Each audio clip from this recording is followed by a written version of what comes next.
Praise the Lord. தேவனுடைய பரிசுத்த நாமத்திற்கு ஸ்தோத்திரம் உண்டாவதாக.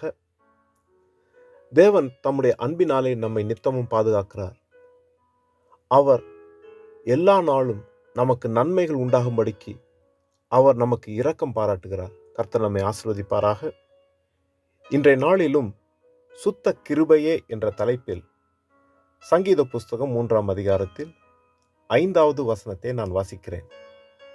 நான் படுத்து நித்திரை செய்தேன், விழித்துக் கொண்டேன், கர்த்தர் என்னை தாங்குகிறார். தாவீது இப்படியாக சொல்கிறார், நான் நித்திரை செய்தேன், நான் இப்பொழுது விழித்துக் கொண்டேன், நான் விழித்த பொழுது கர்த்தர் என்னை தாங்குகிறார் என்று சொல்லி அறிந்து கொள்கிறேன். என்னை நித்தமும் தேவன் தாங்குகிறார். ஒவ்வொரு நாளும் காலையிலே என்னை எழுப்புகிறார். ஜீவனுள்ள ஒரு தேசத்திலே என்னை இருக்கும்படிக்கு தேவன் என்னை பாதுகாக்கிறார். அவர் என்னை கைவிடவில்லை. என்னை சுற்றிலும் இருந்த ஜனங்கள் தேவனிடத்தில் இவனுக்கு ரட்சிப்பில்லை என்று சொன்னாலும், எனக்கு மகிமையாய் இருக்கிறவர், எனக்கு கேடகமாய் இருக்கிறவர் என் தலையை உயர்த்தி ஒவ்வொரு நாளும் நான் ஜீவிக்கும்படிக்கு தேவன் எனக்கு உதவி செய்கிறார் என்று சொல்லுகிறார். நம் வாழ்க்கையிலே கர்த்தர் நமக்கு துணையா இருக்கிறாருங்க. அவரே நம்மை ஒவ்வொரு நாளும் நடத்துகிறார். அவருடைய பரிபூர்ணத்தினாலே நம்மை நடத்துகிறார். எத்தனை போராட்டங்கள், எத்தனை சூழ்நிலைகள், எத்தனை வேதனைகள், கண்ணீர்கள், ஆனாலும் அதன் மத்தியிலும் கர்த்தர் கைவிடாமல் ஒவ்வொரு நாளும் தாங்கி நடத்துகிறாரே, தூக்கி எடுக்கிறாரே.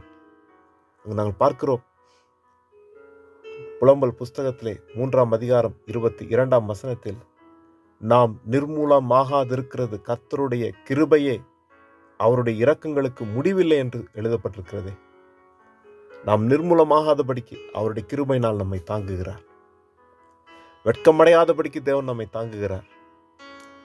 எத்தனை அற்பமாய் எண்ணப்படும் காரியங்கள் நம்மை சூழ்ந்திருந்தாலும், நம்மை அற்பமாய் எண்ணினாலும், நம்மை உதாசீனம் பண்ணினாலும், நாம் விழும்படிக்கு கீழே தள்ளினாலும் கர்த்தர் தூக்கி எடுக்கிறாரே. நெறிந்த நாணலை முறிக்காதவரும் மங்கி எரிகிற திரியை அணைக்காதவருமான நல்ல தேவன் நம்மை ஒரு நாளும் கைவிட மாட்டார். ஒவ்வொரு நாளும் இந்த வாழ்கிற நம்முடைய நாட்களிலே தேவன் நன்மைகளை காணும்படிக்கு உதவி செய்கிறார். அவருடைய சமூகத்திலே நாம் தைரியமாய் இருப்போம். நம்முடைய விண்ணப்பத்தை அவரிடத்தில் ஏறெடுப்போம். கர்த்தர் நன்மை செய்து கொண்டிருக்கிற தேவன் இன்னும் அதிகமாக நன்மைகளை செய்வார், ஆசீர்வதிப்பார். தோல்வியை தேவன் ஜெயமாக மாற்றுவார், நடத்துவார். ஜெபம் செய்வோம். இரக்கமுள்ள நல்ல தகப்பனே, இன்றைய நாளுக்காக நமக்கு நன்றி செலுத்துகிறோம். ஆண்டவரை, நாங்கள் நிர்மூலமாகாமல் நீர் எங்களை காத்து நடத்துகிறேன். ஒவ்வொரு நாளும் காலையில் உம்முடைய கிருபையினால் எங்களை நிரப்புகிறேன். அதற்காக உமக்கு நன்றி. தேவரீர், தொடர்ந்து நாங்கள் ஆண்டவரை உம்முடைய சமூகத்திலே நீர் எங்களுக்கு வைத்திருக்கிற அந்த ஜெயத்தை பெற்றுக்கொள்ள எங்கள் ஜீவிய காலத்திலே நன்மைகளினாலும் கிருபையினாலும் நாங்கள் ஆசீர்வதிக்கப்பட்டு வாழ நீர்தாமே எங்களை பலப்படுத்தும்படி எல்லாம் இயேசு கிறிஸ்து நாமத்திலே ஜெபிக்கிறோம் நல்ல தகப்பனே. ஆமென், ஆமென். கர்த்தர் தாமே நம் அனைவரையும் நிறைவாய் ஆசீர்வதிப்பாராக. ஆமென்.